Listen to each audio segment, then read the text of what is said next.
laporan yang dilayangkan kepada klien kami belum tahu nih laporannya ada apa nggak, atau teman-teman belum tahu ya. Artinya kami nggak tahu pasal berapa itu, ya. Kalaupun ada misalnya dugaan ancaman pidananya berapa, tapi jelas pasal yang kami laporkan ini ancamannya 4 tahun, ya, 4 tahun, 2 tahun ya, 2 tahun ya, sorry kami ralat 2 tahun dengan ancaman dendanya itu nggak tanggung ya, 400 juta ya, gitu ya. Ada nggak duitnya? Nah, yang jadi persoalan adalah inilah yang sebenarnya perlu harus lebih berhati-hati kita di dalam menjaga tatanan kalimat, terlebih menyampaikan hal-hal yang sifatnya menyerang martabat dan harga diri. Seperti itu. Jadi terkait pertanyaan teman-teman ya, terkait ancamannya itu 2 tahun ya. 2 tahun dengan denda itu lebih kurang 400 juta. Bang, Begitu. banyak netizen yang membela abang nih, Bang Pablo, dengan melaporkan FA sendiri. Mungkin tanggapannya seperti apa? Ya jangan terlalu membela saya juga. Artinya begini, saya tidak sedang ingin dibela oleh banyak orang. Artinya saya lebih meminta netizen, ayo kita sama-sama lihat duduk perkaranya seperti apa. Benar nggak yang disebut-sebut saya nyenggol-nyenggol dia sejak awal? Kan saya nggak nyenggol-nyenggol dia sejak awal.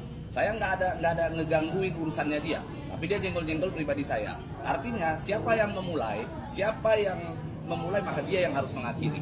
Itu yang saya tekankan. Artinya kalau memang netizen mendukung saya, pertama saya ucapkan terima kasih banyak kepada netizen karena telah mendukung saya, karena telah melihat mana yang benar, mana yang salah.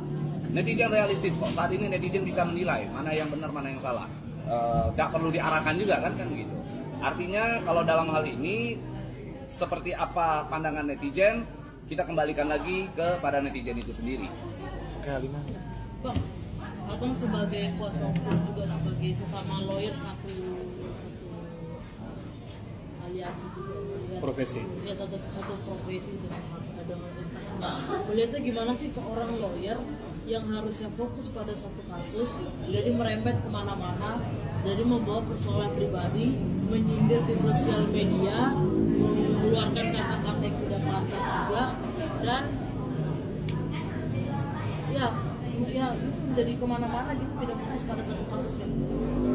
Jadi kalau menurut saya, kenapa Eva demikian? Itu karena dia memang mau merasakan bagaimana jadi seorang kriminal. Dia kan menyebut-nyebut mantan kriminal. Nah, mungkin dia mau merasakan bagaimana jadi kriminal. Nah, dalam kesempatan ini juga saya ingin sampaikan kepada yang terhormat Bapak Jenderal Agus dan Pak Oto, ya, saya mau booking kamar, boleh di Cipinang, boleh di Salemba, untuk 2 orang tahanan. Jadi kita akan lihat bagaimana mantan kriminal dan kriminal itu satu kamar di Salemba atau di Cipinang. Jadi ini perlu saya sampaikan, kenapa? Karena upaya hukum yang dilakukan oleh klien kami ini sudah melalui pertimbangan yang dalam. Dan karena rasa sayangnya klien kami ini kepada pelapor. Jadi karena pelapor ini sayang banget sama terlapor, makanya dia mau nanti di Salemba atau di Cipinang ini bersama-sama. Jadi itu pesan dari kami pesan untuk 2 orang tahanan dalam satu kamar. Abang siap? Saya yang meminta kan? Iya. Kami yang meminta. Dan begini ya, teman-teman media ya. Memang kalau mau jujur, klien kami itu selama ini justru lebih banyak bersabar dan menahan diri. Tidak melakukan proses upaya apapun, hukum apapun. Namun faktanya kita melihat di media, sedikit-sedikit saudara FA ini memberikan ancaman mau lapor, sedikit-sedikit mau lapor, sedikit-sedikit mau lapor.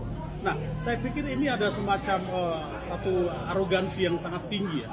Nah, itu terlihat ya dari kalimat yang disampaikan di beberapa media. Saya nggak paham ya. Kita ini juga sebagai seorang advokat ya, sangat menjunjung tinggi moralitas dan etika. Saya mendengarkan saja bahasa ini agak aneh saya dengar. Sampai dia katakan, saya pastikan akan masuk neraka gitu. Seakan-akan ini mengambil satu kualitas ilahi ya, mengambil satu kualitas ilahi menjadi potensinya menghantarkan seseorang itu ke neraka. Ini bagaimana? Ini kita bingung ya, kita sebagai seorang advokat yang menjunjung tinggi nilai moralitas dan sebagai pemangku officium nobile, kita menyampaikan kalimat demikian. Emang siapa sih yang bisa memastikan orang masuk neraka? Nah, ini hal seperti inilah yang membuat kita akhirnya menganggap ada sebuah hal yang aneh ya, dan tidak sepatutnya menurut saya Apalagi kalau kita bicara jam terbang beliau ini kan bukan jam terbang kaleng-kaleng dalam bahasa sekarang ya. Jam terbangnya sudah cukup tinggi. Tapi ya kalau seperti ini modelnya ya kita akan kawal persoalan ini. Permasalahan itu kan kita kawal ya. Teman-teman boleh sampaikan ya, kita akan kawal persoalan ini sampai kita pikirkan seperti apa disampaikan oleh klien kami. Bila penting mau ketemu di dalam juga oke lah ya. Seperti itu. Akan baku hantam kalau ketemu. Oh, saya itu gini ya, kalau ditanya akan baku hantam apa enggak, saya itu sayang sama dia. Gimana kalau seseorang yang sayang itu, kadang-kadang kalau untuk menegur seseorang itu harus ada sentilan-sentilan sedikit kan. Makanya nanti kita lihat aja. Mudah-mudahan dia ketemu sama saya. Saya sih cepat itu aja. Terserah lah mau ketemunya di dalam. Meskipun kami tuh nggak yakin ya kalau akan ketemu berdua di dalam, karena bisa jadi cuma dia sendiri yang ada di dalam kan gitu kan.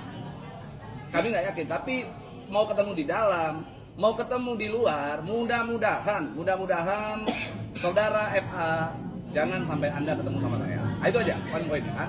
Saya ngomong benar-benar sebagai seseorang yang lelaki. Berbeda dengan mungkin sahabat saya Densu ya. Kalau Densu datang mungkin ke dia minta dihajar. Kalau saya pastikan apa yang dia ucapkan kepada saya, apa yang dia ancamkan kepada saya akan lakukan terlebih dahulu kepada dia. Nah, itu deh poinnya. Ya, saya pastikan. Saya nggak peduli. Saya dengan apa yang saya ucapkan itu akan saya pegang. Lidah saya ini adalah tanda tangan saya. Kalau saya ucapkan maka saya akan pegang sampai akhirat. Itu deh poinnya. Ya, satu sisi begini, ini ada tambahan yang paling penting. Karena saya tadi sudah mengingatkan tidak ingin keluar daripada substansi, saya mau sampaikan. Kalau dia sempat keberatan dengan ucapan saya, gara-gara saya bilang saudara FA ini menunjukkan bahwa dia itu menangani perkara saya pada saat itu gagal. Kan begitu kan? Saya tidak pernah mengatakan bahwa gara-gara dia saya masuk penjara. Nah, dia membolak-balikkan fakta itu. Tapi saya mau teman-teman netizen di luaran sana untuk menilai. Pada saat menangani perkara saya, coba teman-teman buka. Jejak digital semua ada. Saya pernah tulis sebuah surat.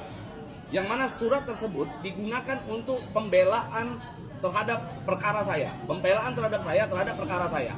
Saya minta FA untuk mengucapkan atau membacakan surat tersebut di ruang publik. Apa yang dia lakukan? Justru dia ambil surat saya tersebut, dia bawa keluar, dia malah bergening dengan seseorang BK ya kan? Dengan seorang wanita yang bernama BK, dia sobek surat saya. Itu ada pengakuannya di jejak digital yang mungkin teman-teman bisa lihat. Yang kedua, dia pernah datang masuk ke dalam hutan untuk membesuk saya dengan saudara G ya. Akhirnya pada saat dia di dalam, dia besuk, dia buka handphone, dia videokan saudara G yang mengakibatkan saudara G masuk ke dalam sel tikus atau sel isolasi. Dan saya pada saat itu juga mendapatkan teguran keras dari pihak rutan. Menurut teman-teman netizen, kira-kira apakah seorang advokat menangani perkara dengan cara-cara seperti itu? Apakah dengan dia melakukan hal itu, dia tidak memikirkan bagaimana posisi seorang klien yang saat itu mengalami masa tahanan di dalam rutan itu sendiri gitu. Jadi silakan teman-teman netizen menilai gitu ya. Jadi sedikit lagi ya dari kami kuasa hukum ya. Terkait laporan kami pasal 27E Undang-Undang ITE Junto ke-45. Ini adalah soal serius ya. Tentu ini adalah hal yang perlu kami sampaikan kepada saudara FA. Di mana menyerang martabat daripada klien kami. Sebaiknya memang kami sangat berharap beliau dapat menyadari ini adalah sebuah kekeliruan ya. Apabila memang beliau mau minta maaf, tentunya kami tidak akan melanjutkan kepada upaya hukum lain.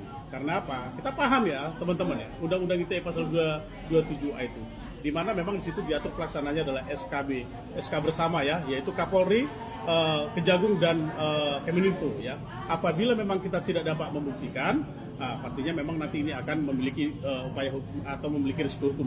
Namun apabila yang bersangkutan tidak dapat membuktikan apa yang disampaikan, misalnya terkait kepada klien kami adalah meminjam uang atau dikatakan menyembunyikan barang bukti secara bersama-sama suami istri ya, ini kan persoalan yang menurut saya adalah tidak dapat menjaga kerahasiaan klien setelah pasca menjadi kuasa. Tentu kami bisa juga nanti akan sampai untuk kepada upaya lain, mungkin bisa ke Dewan Kehormatan ya. Mungkin bisa seperti itu. Lebih fatal lagi bukan rahasia malah memfitnah klien. Ya, itu ya. Parah itu ya teman-teman ya. Tapi kita berharap ini dapat disikapi dengan baik lah. Iya, coba nih. Ada kalimat yang diungkapkan saudara F itu bahwa saudara Pablo menyembunyikan barang bukti. Barang bukti yang mana? Kalau kita merujuk pada putusan nomor 1327 tahun 2019, itu ada 105 halaman. Di situ ada puluhan barang bukti. Tidak ada kata-kata atau kalimat dalam pertimbangan majelis hakim saudara Pablo menyembunyikan barang bukti.